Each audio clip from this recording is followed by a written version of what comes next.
어느 나라에나 건국 신화는 다 있죠. 근데 곰이 사람이 돼서 나라를 세웠다? 이건 좀 흔치 않잖아요? 바로 한민족의 시작을 알리는 이야기인데요. 이 800년이나 된 신화가 대체 어떻게 만들어졌고 또 지금은 어떻게 정치적으로 쓰이고 있는지 한번 깊게 파고들어 보겠습니다. 네, 바로 그 이야기는 곰에서부터 시작합니다.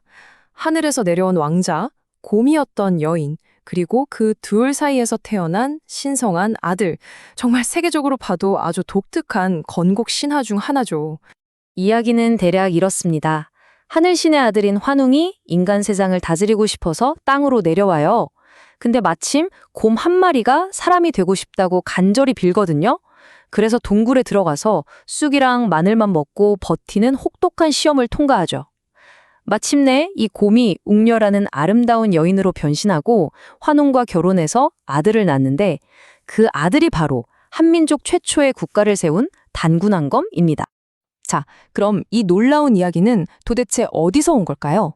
마치 아득한 옛날부터 쭉 전해져 내려왔을 것 같지만 사실 우리가 아는 형태로 명확하게 기록된 건 생각보다 그리 오래되지 않았습니다.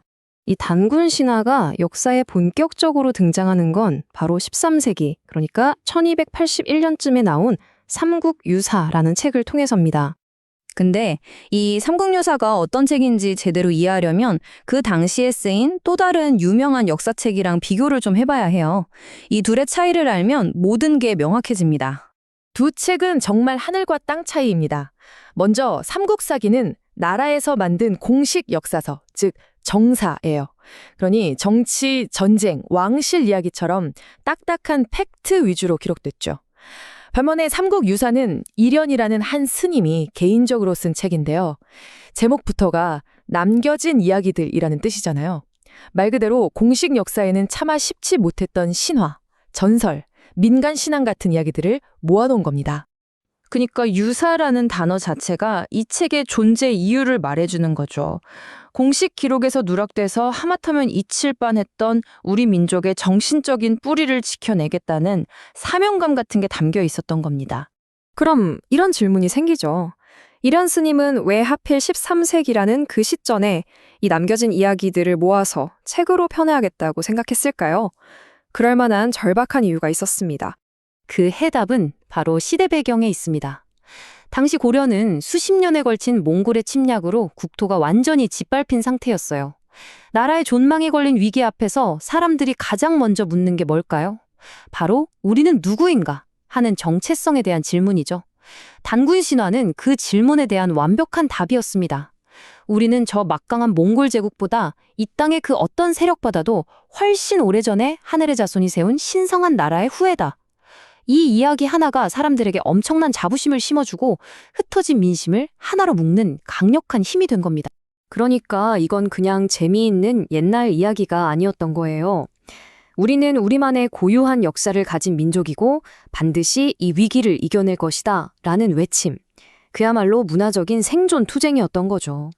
이렇게 국가적 위기 속에서 민족의 구심점 역할을 했던 단군 이야기는 그 후로도 시대의 필요에 따라 계속해서 소환됩니다. 어떤 시대에는 철저히 외면당했다가 또 어떤 시대에는 가장 강력한 정치적 무기가 되기도 했죠. 예를 들면 중국을 큰 형님으로 모시던 조선시대에는 이 단군 신화가 좀 껄끄러웠어요. 그래서 일부러 외면하고 중국 성인과 우리 역사를 연결지으려고 했죠. 그러다가 20세기에 일본의 나라를 빼앗기자 단군 신화는 화려하게 부활합니다. 일본의 지배에 저항하는 민족의 독립성과 자긍심의 상징이 된 거죠. 그리고 이 신화는 가장 극단적인 형태로 변신하게 됩니다. 네, 단군 신화의 가장 드라마틱한 변신은 바로 북한에서 일어났습니다. 특히 소련이 무너진 직후예요. 정말 놀라운 건 1990년대 이전까지만 해도 북한의 공식 역사학자들은 단군 신화를 뭐라고 했냐면 지배 계급이 자기들 지배를 정당화하려고 만든 거짓말이라고 아주 맹렬하게 비판했어요. 그런데 소련이 붕괴하고 이념적 기둥이 흔들리자 갑자기 180도 태도를 바꿉니다. 단군은 신화 속 인물이 아니라 실제로 존재했던 우리 민족의 아버지라고 주장하기 시작한 거죠. 자신들을 지탱해주던 공산주의 이념이 무너지자 북한 정권은 체제를 유지할 새로운 명분이 필요했던 겁니다. 그리고 그 해답을 저 멀리 고대 신화에서 찾아낸 거죠. 그리고 1993년 북한은 아주 충격적인 발표를 합니다. 평양 근처에서 무려 5,000년 전에 만들어진 단군과 그 부인의 무덤, 그리고 유골까지 발견했다는 겁니다. 이 발견이 담고 있는 정치적 메시지는 너무나 명확했습니다. 보아라, 한민족의 뿌리는 바로 여기 평양에 있다. 그리고 그 정통성을 잇는 것은 오직 우리 김씨 정권뿐이다. 라는 강력한 선언이었죠. 이건 단순히 역사 해석의 문제가 아니었어요. 이걸 기반으로 아주 강력하고 어떻게 보면 위험하기까지 한 순혈주의, 인종주의적 민족주의를 만들어내기 시작합니다. 그런 생각이 얼마나 강했는지 보여주는 일화가 있는데요. 2006년에 한 북한 고위 관리가 남한에서 다문화 가정이 늘어나는 걸 보고 순수한 단군 민족의 피에 잉크 한 방울이라도 떨어뜨려선 안 된다는 말을 했다고 전해집니다. 정말 섬뜩한 말이죠. 자, 한번 보세요. 몽골의 침략이라는 거대한 위협에 맞서 우리 민족을 하나로 뭉치게 했던 생존의 이야기가 800년이 흐른 지금은 오히려 외부를 배척하고 특정 정권을 정당화하는 이데올로기의 도구로 완전히 뒤바뀌어버린 겁니다. 참 아이러니하죠. 결국 건국 신화라는 건 그냥 박제된 옛날 이야기가 아니라 지금 이 순간에도 살아 움직이면서 현실에 막강한 영향을 미치는 힘을 가지고 있다는 걸 알 수 있습니다. 그래서 마지막으로 이런 질문을 던지게 됩니다. 과연 우리를 정의하는 이야기는 무엇이고 그 이야기는 누가, 어떻게 써내려가야 하는 걸까요?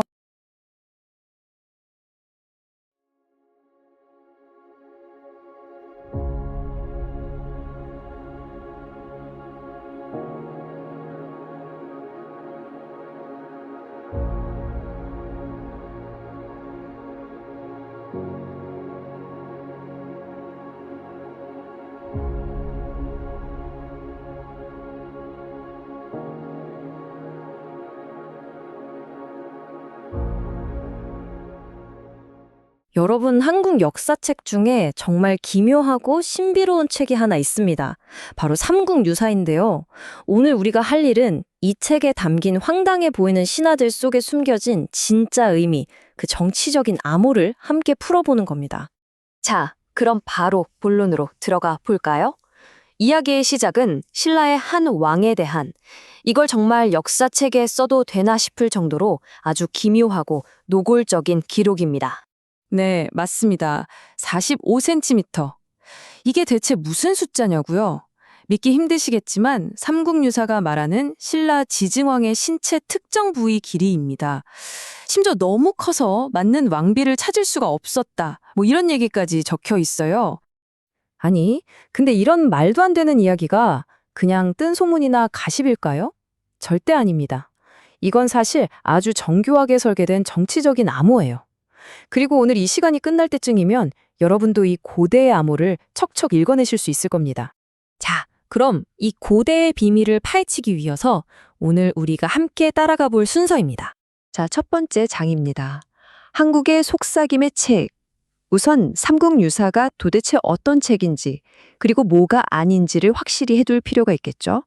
자, 여기 두 권의 역사책이 있습니다. 왼쪽은 삼국사기. 이건 국가가 만든 공식 역사서죠. 왕이 언제 태어났고 어떤 전쟁에서 이겼는지 그런 팩트 위주로 딱딱하게 기록되어 있어요. 그런데 오른쪽 삼국유사는 좀 다릅니다. 이건 한 스님이 쓴 책인데 바로 그 공식 역사서가 쏙 빼놓은 이야기들, 그러니까 신화, 마법, 민담 같은 것들을 모아놓은 거예요. 말하자면 정사 뒤에 숨겨진 사람들의 속삭임 같은 거죠. 그럼 대체 이런 비공식 이야기들은 왜 기록한 걸까요? 그냥 옛날 이야기 모음집일까요?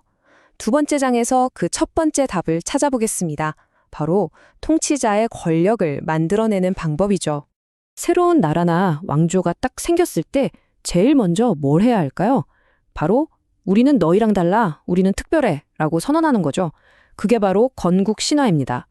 우리 왕은 평범한 사람이 아니라 하늘과 연결된 사람이다. 이렇게 딱 선을 긋는 거예요. 고구려를 세운 주몽, 이보다 더 완벽한 예시가 있을까요? 아버지는 하늘신의 아들, 어머니는 강신의 딸, 심지어 본인은 거대한 알에서 태어났대요. 완전 판타지 소설 주인공 같죠? 이 모든 설정이 던지는 메시지는 딱 하나입니다. 나는 너희와 태생부터 다르다. 내가 다스리는 건 하늘의 뜻이다. 바로 이게 건국 신화의 힘이죠. 세 번째 장, 정치적 암호로서의 스캔들입니다. 근데 신화가 이렇게 나라 세울 때만 쓰인 건 아니에요. 훨씬 더 교묘하게 실시간 정치판에서 쓰이기도 했습니다. 바로 왕실의 이상한 소문이나 스캔들로 위장해서 말이죠. 자, 드디어 맨 처음 그 미스터리를 풀 시간입니다. 지증왕 이야기, 이거 진짜 신체 사이즈 얘기가 아니었어요. 한번 해독해 볼까요? 비정상적으로 거대한 왕은 사실 권력 기반이 약한 왕이라는 뜻이었어요. 그리고 그 왕에게 맞는 거대한 왕비가 필요했다는 건 힘 있는 가문이랑 결혼해서 동맹을 맺어야 한다는 절박한 상황을 말하는 거였죠. 그러니까 이 황당한 이야기는 사실 정치적인 인수합병을 사람들한테 설명하기 위한 기가 막힌 비유였던 겁니다.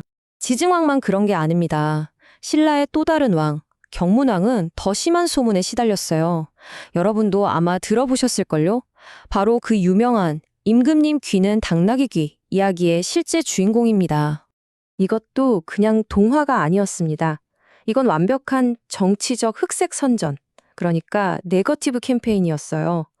왕의 귀가 당나귀 귀다? 이건 저 왕은 정통성이 없다는 공격이었죠. 더 심한 건 이불 대신 뱀을 덮고 잔다는 소문인데요. 이건 당시 왕이 등용했던 새로운 세력들을 징그러운 뱀이라고 욕한 거예요. 기득권 귀족들 눈에는 왕의 개혁이 그만큼 끔찍하고 부자연스러워 보였던 거죠. 네 번째 장, 여왕의 초자연적 지혜입니다. 신화가 이렇게 누군가를 공격하는 무기로만 쓰였을까요? 아닙니다. 반대로 누군가의 권위를 아주 강력하게 만들어주는 방패가 되기도 했습니다. 특히 신라 최초의 여왕, 선덕여왕에게는 이게 정말 중요했어요. 생각해보세요. 그 시대에 남성들이 모든 걸 지배하던 사회에서 여자가 왕이 된다는 게 얼마나 힘들었겠어요. 단중히 내가 왕족이니까 하는 것만으로는 부족했죠. 나는 너희가 상상하는 것 이상으로 특별한 사람이다 라는 걸 증명해야만 했습니다. 그래서 삼국유사는 그녀의 엄청난 지능을 마치 신작인 인적처럼 포장하는 이야기들을 집중적으로 들려줍니다. 그 대표적인 예가 바로 개구리 예언 사건이에요. 자, 한번 따라가 볼까요? 1단계, 개구리들이 막 시끄럽게 우는 걸 보고 저건 마치 화난 병사들의 모습 같군 하고 딱 떠올립니다. 2단계, 개구리가 울던 장소의 상징적인 의미를 분석하죠. 3단계, 이 두 가지 단서를 조합해서 서쪽에서 온 적군이 여자의 성기를 닮은 계곡에 숨어 있구나 하고 정확하게 추리해냅니다. 결과는 당연히 적의 매복을 완벽하게 막아내죠. 보세요. 이건 마법이 아니에요. 그녀의 뛰어난 분석력과 추리 능력을 신비한 예언으로 포장해서 여왕의 권위에 토를 달지 못하게 만든 아주 고도의 정치적인 장치였던 거죠. 자, 이제 마지막 장입니다. 오래된 신화가 여전히 중요한 이유. 이제 좀 감이 오시죠? 삼국유사에 나오는 이 황당하고 이상한 이야기들이 사실은 그냥 꾸며낸 옛날 이야기가 아니었다는 거. 이 책은 말이죠. 숨겨진 기록들의 모음집입니다. 공식 역사책이 너무 점잖아서 차마 쓰지 못했던 진짜 속사정들, 치열한 정치 싸움, 사회적인 불안감, 권력자들의 속셈, 이런 것들을 읽어내는 안내서인 셈이죠. 그러니까 신화는 대놓고 말할 수 없었던 진실을 담아낸 그 시대의 암호이자 언어였던 겁니다.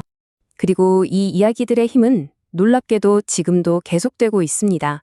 한 평론가가 말했듯이 이 이야기들은 그 자체로 한국판 마블 유니버스가 될 수 있는 엄청난 잠재력을 가졌어요. 실제로 요즘 우리가 보는 수많은 드라마나 영화들이 바로 이 삼국유사 속 이야기에서 아이디어를 얻어서 만들어지고 있죠. 자, 여기서 마지막 질문 하나를 던져보게 됩니다. 1000년 전 사람들이 신화를 통해 정치를 이야기했던 것처럼 우리도 지금 이 순간 수많은 이야기들을 통해 우리 시대를 말하고 있잖아요. 지도자를 칭송하거나 비난하거나. 그렇다면 아주 먼 미래의 역사가들은 우리 시대를 이해하기 위해서 과연 어떤 신화와 이야기를 들여다보게 될까요?